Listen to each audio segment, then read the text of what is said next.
নমস্কার বন্ধুরা, আপনাদের এই মুহূর্তে সবথেকে গুরুত্বপূর্ণ আপডেট। আপনাদের আবাসের টাকা অর্থাৎ ঘরের টাকা আজকে আপনারা কিন্তু পাবেন না। আজকে আপনাদের 15ই ডিসেম্বর, আজকে থেকে ঘরের টাকা ছাড়ার কথা ছিল, কিন্তু আজকে আপনারা টাকা পাবেন না। ইতিমধ্যে এই মুহূর্তে যে খবরটা উঠে আসে, সব জেলায় জেলায় টাকা পাবেন কোন দিনে? তাহলে প্রত্যেকটা জেলায় জেলায় টাকা ইতিমধ্যে পাঠিয়ে দেওয়া হয়েছে, কিন্তু এখনো পর্যন্ত রিলিজ করা হয়নি। তাহলে কোন দিনে আপনারা টাকা পাবেন? নবান্নের সভাঘর থেকে আপনাদের ইতিমধ্যে একটা গুরুত্বপূর্ণ আপডেট আপনাদের উঠে এসেছে। আপডেটটা আপনারা এই ভিডিওটির মাধ্যমে জানতে পারবেন। তার আগে আপনারা যদি আমাদের এই চ্যানেলে নতুন হয়ে থাকেন, তো চ্যানেলটিকে অবশ্যই সাবস্ক্রাইব করে বেল নোটিফিকেশনটা অল করে দিয়ে যাবেন। আমরা যখনই নতুন কিছু আপডেট দেবো, আপনারা ওই নোটিফিকেশন বেলের মাধ্যমে সমস্ত আপডেট পেয়ে যাবেন। নিচে ডেসক্রিপশনে আমাদের হোয়াটসঅ্যাপ গ্রুপ এবং টেলিগ্রাম গ্রুপটিকে অবশ্যই জয়েন করে রাখুন। ওখান থেকে আপনারা প্রত্যেক দিন ঘরের টাকার আপডেট পেয়ে যাবেন। আপনারা অনেকে কিন্তু ভিডিও দেখছেন কিন্তু সাবস্ক্রাইব করছে না। আপনাদের যে আপডেটগুলো আমরা দিয়ে রাখি সেইগুলো একবারে আপনাদের সঠিক তথ্য, আপনারা বিভিন্ন আপনাদের খবর এবং নিউজ থেকে আমরা যাচাই করার পর তারপর আপনাদের এই সমস্ত তথ্য আমরা আপলোড করে থাকি। অবশ্যই এই চ্যানেলটিকে সাবস্ক্রাইব করে রাখবেন। যে সমস্ত তথ্য আপনাদেরকে দিয়ে রাখি সেই সমস্ত তথ্য আপনাদের সঠিক দেওয়া থাকে। তো এই মুহূর্তে আপনাদের যে আপডেটটা উঠে আসে, আপনাদের আজকে কিন্তু টাকা ঢোকার কথা ছিল, কিন্তু আজকে কিন্তু আপনাদের টাকা ঢুকবে না। আপনাদের এই টাকা ঢুকতে শুরু করবে পরের সপ্তাহ থেকে।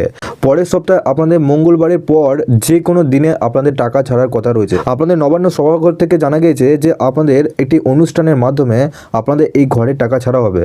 একটা অনুষ্ঠান হওয়ার পরই আপনারা এই ঘরের টাকা পাবেন, তার আগে কিন্তু আপনারা ঘরের টাকা পাবেন না।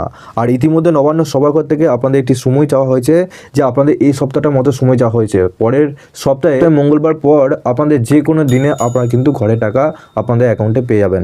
এবং ইতিমধ্যে আপনাদের ঘরের টাকা যে ফান্ড, এটা আপনাদের প্রত্যেকটা জেলায় জেলায় কিন্তু পাঠিয়ে দেওয়া হয়েছে। সেই আপডেটটাও কিন্তু আপনাদেরকে আজকে সকালে দিয়ে রেখেছি। আপনারা যদি এখনও পর্যন্ত সেই আপডেটটি না জেনে থাকেন, সেক্ষেত্রে সকালের আপডেটটা অবশ্যই দেখে নিন। ওখানে আপনাদের সমস্ত ডিটেলসে জানিয়েছি যে কোন কোন জেলায় আপনাদের এই টাকা অর্থাৎ ফান্ড আপনাদের ছাড়া হয়েছে এবং কবে এই টাকা আপনাদের ছাড়া হবে। তো আপনাদের এটি নিউজের মাধ্যমে কি জানানো হলো সেটা আগে জেনে নিন, তারা কি বলছে, তারপর আপনাদের সমস্ত ডিটেলসে জানাচ্ছি। ঘোষণা মতোই ডিসেম্বরে বাংলার বাড়ি আবাস পাবেন যোগ্যরা। রাজ্যের টাকাতেই আজ থেকে জেলা ভিত্তিক অর্থ বরাদ্দ শুরু। আরো বিস্তারিত এই বিষয়ে সোমরাজ জানাতে পারবে। সোমরাজ, এই প্রকল্পের সূচনা বাংলার বাড়ি এবং এই প্রকল্প নিয়ে একাধিক নির্দেশিকাও রয়েছে। কি কি নির্দেশিকা রয়েছে মূলত পঞ্চায়েত দপ্তরের গাইডলাইনে? দেখো, প্রথমত তোমাকে জানাই যে আগামী সপ্তাহের শুরুর দিকেই বাংলার বাড়ি গ্রামীণের টাকা দেওয়ার প্রক্রিয়া উপভোক্তাদের শুরু করবে রাজ্য, এবং আগামী সপ্তাহের শুরুতেই কেন্দ্রীয়ভাবে অনুষ্ঠান করবে রাজ্য সরকার। তার প্রস্তুতি ইতিমধ্যেই নিতে বলা হয়েছে জেলাগুলিকে, এবং আজ রাত থেকেই জেলা শাসকদের প্রয়োজনীয় অর্থ বরাদ্দ শুরু করে দিয়েছে পঞ্চায়েত দপ্তর, এবং পঞ্চায়েত দপ্তরের তরফে জানানো হয়েছে যে জেলাগুলি ট্রেজারিতে সেই টাকা এসে পৌঁছানো মাত্রই যেন বিডিওদের সেই টাকা অ্যালার্ট করে দেওয়া হয়। এবং শুধু তাই নয়, বাংলার বাড়ি সোমবার থেকেই কি টাকা দেওয়া শুরু হবে? দেখো, সোমবার নয়, মনে করা হচ্ছে আগামী সপ্তাহে শুরু, অর্থাৎ মঙ্গলবারের পর থেকে যে কোনো দিন টাকা দেওয়ার প্রক্রিয়া উপভোক্তাদের শুরু করা হতে পারে। সেই প্রস্তুতি জেলা শাসককে নিয়ে রাখার কথা বলা হয়েছে। এবং শুধু তাই নয়, কেন্দ্রীয়ভাবে রাজ্য সরকারের তরফে একটি অনুষ্ঠান হবে। সেই অনুষ্ঠানের জন্য প্রত্যেক জেলা থেকে যাতে 2 জন করে উপভোক্তা আসেন তার প্রস্তুতিও নিয়ে রাখার নির্দেশ দেওয়া হয়েছে। এবং পাশাপাশি এই আগামী সপ্তাহের শুরুর দিকে যখন বাংলার বাড়ি গ্রামীণের টাকা উপভোক্তারা পেতে শুরু করবেন, তারপর কিভাবে প্রচার কর্মসূচি হবে তারও বিস্তারিত গাইডলাইন দিয়ে দেওয়া হবে। রাজ্য পঞ্চায়েত দপ্তরের তরফে মোট 9 দফা গাইডলাইন জেলা শাসকদের দেওয়া হয়েছে বলেই নবান্ন সূত্রে খবর। আচ্ছা সোমরাজ, আরো একটা বিষয় একটু জানতে চাইবো যে আবাস নিয়ে তো আরো সতর্ক রাজ্য, কারণ যেমনটা তুমি বলছিলে যে মঙ্গলবার বা তারপর যে কোনো দিন থেকেই শুরু হবে টাকা দেওয়া। সেক্ষেত্রে কি কি নির্দেশ রয়েছে নবান্নের তরফ থেকে?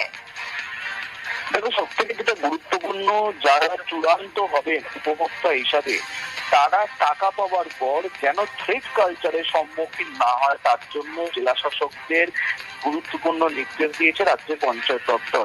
এবং সেই নির্দেশে বলা হয়েছে যারা নির্বাচিত উপভোক্তা হবেন তাদের যদি কেউ ভয় দেখায় বা হুমকি দেয় বা প্ররোচিত করে, তাহলে পুলিশকে কঠোর ব্যবস্থা গ্রহণ করতে হবে। পাশাপাশি এটাও বলা হয়েছে যে নির্বাচিত উপভোক্তা হওয়ার পরেও যদি দেখা যায় সেই প্রকল্প সুবিধা পাওয়ার উপযুক্ত ব্যক্তি তিনি নন, তাহলে তালিকা থেকে তার নাম সরাসরি বাদ দিয়ে দিতে হবে। তো আপনারা বুঝতেই পারলেন, আপনাদের সকালে একটি আপডেট দিয়েছিলাম যে আপনাদের থ্রেড কালচারে যদি সমস্যা আপনাদের হয়ে থাকে আপনাদের বাড়ির আশেপাশে, বা আপনার যদি থ্রেড কালচারে সমস্যা হয়, থ্রেড আপনাদের উপর কেউ যদি টাকার উপর জোর দেয়, টাকা চাওয়ানোর উপর জোর দেয়, বা আপনাদের টাকা না ঢোকানোর ব্যাপারে সেরকম কিছু আপনাদের কোনো যদি সমস্যা থাকে, সেক্ষেত্রে আপনাদের নবান্ন সভাঘর থেকে পরিষ্কারভাবে ডিটেলসে জানিয়ে দিয়েছে যে আপনাদের আশেপাশে যে সমস্ত থানা রয়েছে সে সমস্ত থানায় কিন্তু আপনারা অভিযোগ জানাতে পারবেন। তো এটা যদি আপডেট আপনারা ফুল ডিটেলসে জানতে চান, সেক্ষেত্রে আপনারা নিচে ডেসক্রিপশনে হোয়াটসঅ্যাপ গ্রুপের সাথে যুক্ত হয়ে যান। ওখানে আপনাদের ফুল ডিটেলসে জানিয়েছে থ্রেড কালচার বন্ধ করার জন্য রাজ্য সরকার কি আপনাদের নির্দেশ দেওয়া হয়েছে। তো আপনাদের ঘরের টাকা আপনারা কিন্তু পরের সপ্তাহ থেকে পেয়ে আছেন। মঙ্গলবারের পর যে কোনো দিনে আপনাদের ঘরের টাকা আপনাদের রিলিজ করে দেওয়া হবে, সেটা আপনাদের একটি অনুষ্ঠানের মাধ্যমে। এবং সেই অনুষ্ঠান কবে থেকে হতে চলেছে, কবে আপনাদের টাকা ছাড়বে, সমস্ত ডিটেলস আপনারা এই চ্যানেলটির মাধ্যমে পেয়ে যাবেন। তো আপনারা যদি ঘরের টাকা আপডেট আরও যদি পেতে চান, আপনারা অবশ্যই এই চ্যানেলটিকে সাবস্ক্রাইব করে বেল নোটিফিকেশনটা অল করে দিয়ে যাবেন। আমরা যখনই নতুন কিছু আপডেট দেবো আপনারা ওই নোটিফিকেশন বেলের মাধ্যমে সমস্ত আপডেট পেয়ে যাবেন। নিচে ডেসক্রিপশনে আমাদের হোয়াটসঅ্যাপ গ্রুপ এবং টেলিগ্রাম গ্রুপটিকে অবশ্যই জয়েন করে রাখুন, ওখান থেকে আপনারা প্রত্যেক দিন আপডেট পেয়ে যাবেন।